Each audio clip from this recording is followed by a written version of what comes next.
Yeah, my name's Sean. I am from, where am I from? You're 33. I'm 33. I was born in Whitehaven, Poconos. Way in the middle of nowhere. When I was 6, I moved to the suburbs. Grew up pretty normal. Didn't do drugs growing up. Didn't do any of that. Had friends. I was, totally normal, man. I was a normal kid. What was the other thing you said? Experience with drugs? Brother, talk to the mic. How close? Like this? That's fine. Like that? You just can't have it away and be talking. Okay, I'm sorry. Like this? Yeah, all right. So yeah, drugs. I mean, I until I was 18, I didn't do any drugs until I was 18. When I hit 18, I started smoking weed. Loved it. It was wonderful. And did acid and ecstasy after that and all that. I'm not an addict. People may call me one. But there's no such thing as an addict. Scientifically, there's no science behind it. So, it's a pseudoscience. There's no way to test if somebody's an addict. So, it was pretty normal. I went to school. It was totally normal. Totally normal. My parents provided me with everything I needed. We fought sometimes. It was very normal. I didn't have nothing abnormal in my childhood. Nothing abnormal. I'm sorry. What are some of your favorite childhood memories? Childhood memories: Christmas, cartoons, movies, video games, playing sports, doing shit to piss your parents off, fucking playing Pokemon cards, everything, bro. Doing everything. I grew up with kids, all mixed people in my class. People in my class that thought I was rich. My dad was a mechanic. My parents lived beyond their means. I'm not rich. I fucking hated bullies. I wasn't a jock. I wasn't in any social group. I don't understand how you could fit into one. I was in all of them. I'm sorry. The only people I ever hurt or fought with. What? How's it? Okay. All right. Like this? Yeah, just don't put it. Okay. How's this? Yeah, that's good. Fine like that, yeah. I was never bullied, and I wasn't a bully, but it's just I couldn't stand when somebody was picking on somebody, and the only times I would hurt somebody was when they were picking on somebody in the middle of everybody. I can't stand that shit. I grew up loving superheroes, Dragon Ball Z, anime. And I believe that the heart of humanity, the heart of all life, is good. I think it's all at the heart. We all start off good. Kids just automatically pick up groceries and people drop them. As a child, we start enlightened, and we learn to become an adult. And an adult is a learned thing. It's a cultural thing. An adult is somebody who pays their taxes, does their job, listens to people. Listens to what they're told, does what they're told, and then dies. And I'm not going to ever become an adult. And I'm not an addict. I guess I fit in here. I mean, addicts. I don't know. Addiction is what the human brain does. It's like the main attribute of the human brain. If you put something in your body that your brain likes, your brain says, "I'd like another one, please." That's it. Period. So anybody who's like, "Oh, he's an addict," there's no such thing. It doesn't make any sense. That's like saying, "Oh, he's a thinker." All our brains are thinking. That's what we are. You're literally accusing someone of being an attribute of the brain. It's what it's designed to do.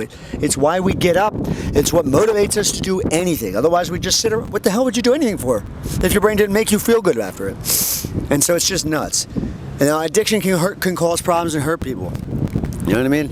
And blah blah blah blah blah. You know what I'm saying? But all the people in their life, they're oh, my son, he's an addict. It's nonsense. And ask your son, is he happy? Is he enjoying doing the drugs? Does he like his life? And stop it. Stop it. People, they make it about them. It's so painful for us. My son, he stole from us. Blah blah blah blah blah. I don't get it. I don't get it. If you have a child, they're they could be bad, they could be good, they could be this, they could be that. It's everybody's fault. Everybody's setting up expectations, expecting their children to become or be the thing or do the things they're supposed to do. And that's why they're in pain. Period. We're all human beings. It's just all ridiculous.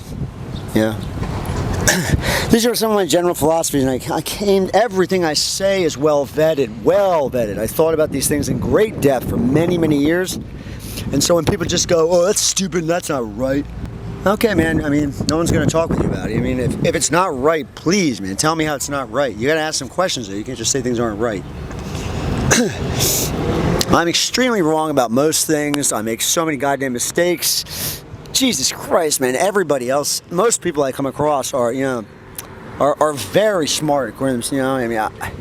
I'm blown away by how intelligent and credible everybody thinks themselves. So, just to be clear, I don't think of myself as intelligent. I don't think of myself as anything. People tell me these things. I live my life in the moment, enjoying what I'm doing. I love my girlfriend. I love every second I spend with her. And I have to be homeless to be with her. So does she. Period. Well, can't you just get a job? Because I'm homeless. Everyone knows that. No one's gonna. The people here don't want to hire a homeless person. Also, the population density to job ratio. It's very complicated. That's why I said this is all very broad. So anything specific people want to ask me, or you want to ask me, because I'm telling you, man, it's just like, what do you want to talk about? I'm not. I mean, you want to suggest? I'm not. There's just no substance in the addiction topic to me. Okay, you go to AA, you read the book, you got sponsors. That's what the recovery world is. You know what I'm saying? Addiction plays itself out like a tornado. You know, there's a famous TED talk of a guy, he did crack for like 58 years, and then one day it was over. It was just over. Done. Just stopped. For no reason at all, because he was bored of it. He didn't want to do it anymore. You know, it just proves, just let it go. Let it play out. Oh, you got high for 20 years. Okay, whatever. You're done now, right? It's like a tornado. You can't do anything about it. There's nothing wrong with it either. I don't get it. I really don't. But anything that feels good, if it feels really good and it didn't cost a lot and you didn't have to go through a lot, you popped a pill and you feel good, it's going to cost you a lot. Trust me. You just have to be prepared to pay the price.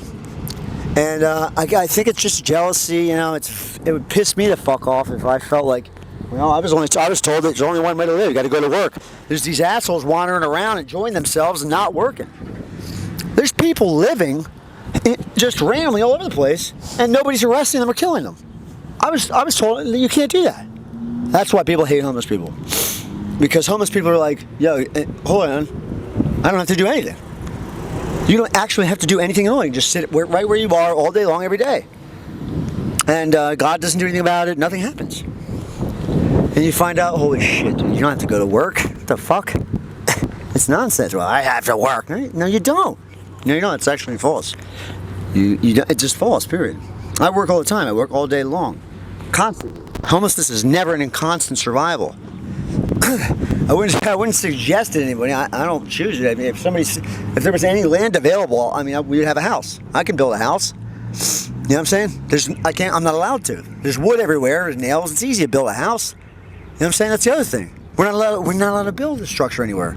It's nonsense. It's all nonsense. It's all nonsense. So all of humanity was homeless for thousands of years, and the first caveman that's like, come to my cave. That guy was better than everybody else, and everybody's like, now we all need caves. It's nonsense. It's nonsense. The truth is, nobody cares, dude. People don't care. There's a caste system in society, and there has to be someone on the bottom rung of the ladder. All right, so the homeless people, all right, what's the point of climbing the corporate ladder or going to work or saving money unless there's a ladder and you can go, ha ha, look at you, you idiot. I got more than you, dumbass. That's all it is. That's all it is. But when you get to the top, you're like, holy shit, there's nothing at the top of the ladder. It doesn't go anywhere. The ladder just ends there and you got to climb back down. There's nothing at the top of the ladder. Just a couple real super douchebags you have to deal with. And at the bottom, there's a bunch of loving, caring, kind people. Dude, last night I was just telling you, bro? Remember that? I was telling you all these kids were talking to me, like asking all these questions. I was going to get dope. And they stopped me. They were right there on the app. And they were like asking me these questions about shit. And I told them all how lucky they are. I'm like, look at you guys. Look, you're all chilling. You guys have each other. Where I'm from, I don't have anybody. My neighbors hate me. Our neighbors hate me. It's horrible. The suburbs are horrible. They're horrible. There's no parties. There's no music. There's no dancing. There's no love. It's empty, hollow bullshit. You get in your car. You fucking ignore everybody else. Get what you need, go back home in your giant empty house and bitch about things. That's what it is to be waiting in the suburbs. It's a miserable life. People in the city, man, they have a good go of it. But these people who are real mean and stuff, so addicts and all that stuff, I think it's just real fear. It's been put into them, especially because they live around it here in the city. So like their boogeyman is, yeah, you want to go to school? You want to end up like that fucking dope addicts out there? Yeah, that's what it is. That's what it is. It's just, their parents tell them that that's the worst thing that can happen to them. I guarantee I'm making this up off the top of my head. I'm telling you, parents probably verbatim tell their kids this. They grow up that way. Their parents are like, you want to end up like that homeless guy across the street? Huh? No? Yeah? Well, eat your fucking dinner, go to bed, go to school. And so they're scared, fucking scared of it. Dirty, disgusting, dirty homeless people. Yeah? I don't know. Anybody who has no love in their heart is homeless. Period. Anybody who lives at a parent's house has no home yet at all. Doesn't know what it is like to experience a home. Trust me, I loved living with my parents, but I hated it too. It wasn't my home. It wasn't my room. Out here, holy shit, it's really weird. Out here, I can sleep wherever I want. I can do whatever I want. The whole fucking world is my home. Nobody's out here. You know, everything's. You know, cops are. Cops are fucking nice out here.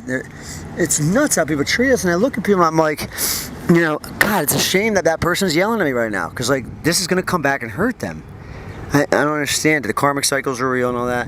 I just don't get it. Like, just, you know, it's hurting you. You know, the homelessness. Hey, I bet he's high. I'm sure you are too, man. Whoever accused somebody of being high, did you take Tylenol today? Did you put anything in your body? You have coffee today? You're high too, my friend. Period. And high is nonsense too. After sex, your dopamine levels are higher than a lot of drugs are. You high? Microphone, brother. I'm sorry, bro. Let's hear from her a little bit, and we're going to get back to you, all right? Hold your mic in your hand. Yeah, hold that in your hand, there. Like this. You can pull it out. Like this. Yeah, and you introduce yourself, your name, your age. Wait, hold on, brother. You gotta squeeze it. Yeah, squeeze that pen. Hey, brother, you can help pull. Okay, she got it. Yeah, so dear, I'm sorry. Can you say mic check? Mic check. Okay, perfect. Can you introduce yourself, your name, your age, where you from originally, how you got involved with drugs? Alright, I'm Jessica. I'm 33. I'm originally from Glenside. And I got involved with substance abuse around the age of 18. I started with drinking. And at first I would say that I was an alcoholic. And then that progressed into heroin and cocaine and, you know, all the others.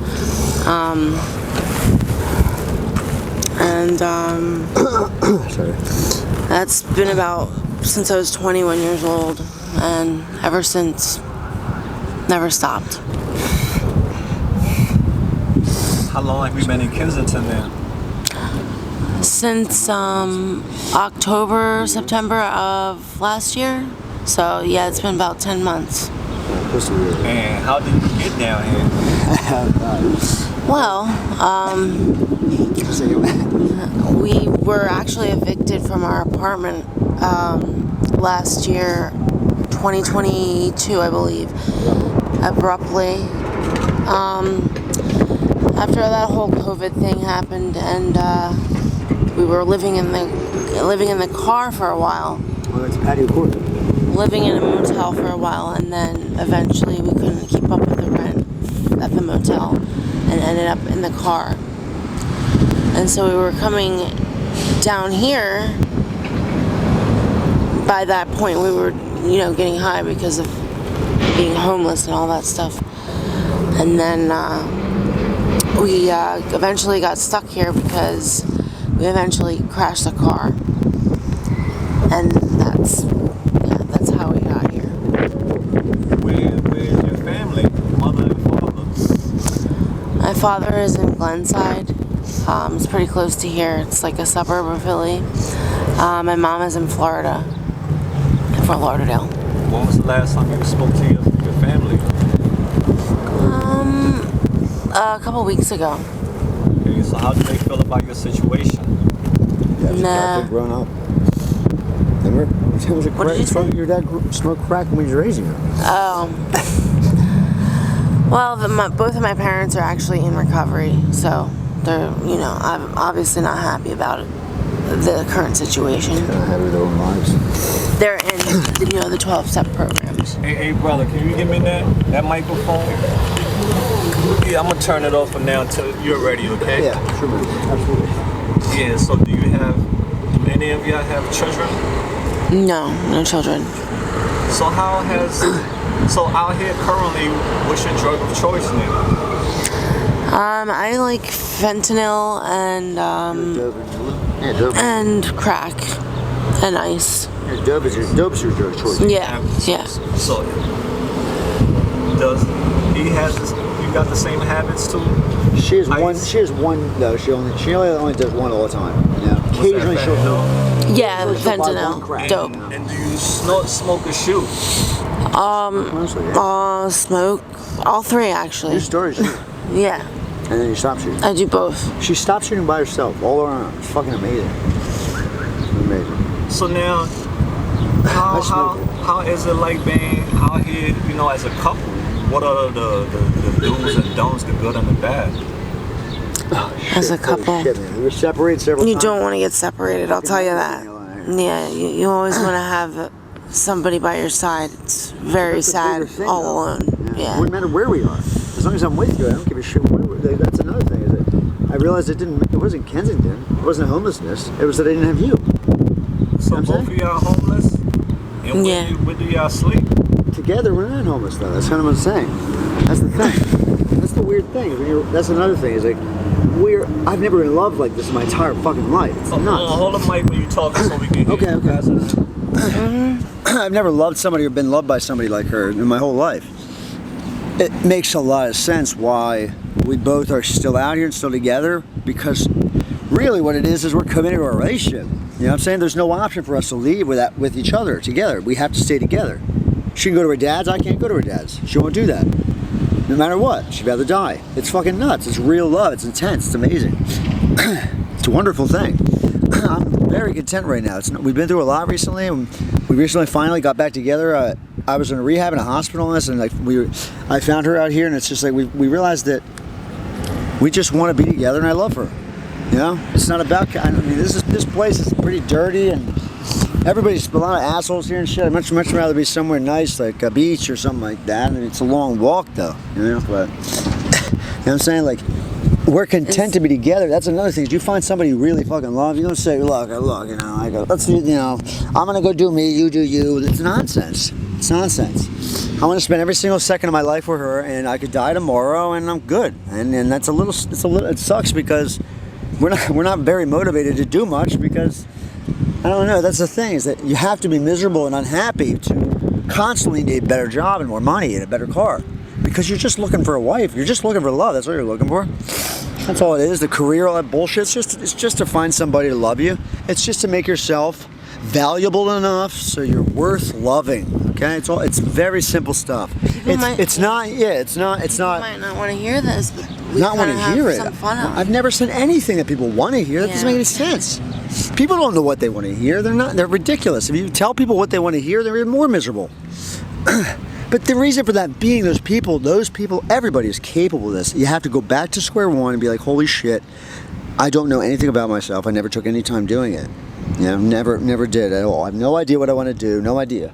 Well, I have a job. Do you want the job? You don't have to have a job. You know, God provides for the animals. Animals don't work. God and the universe will give you everything you need.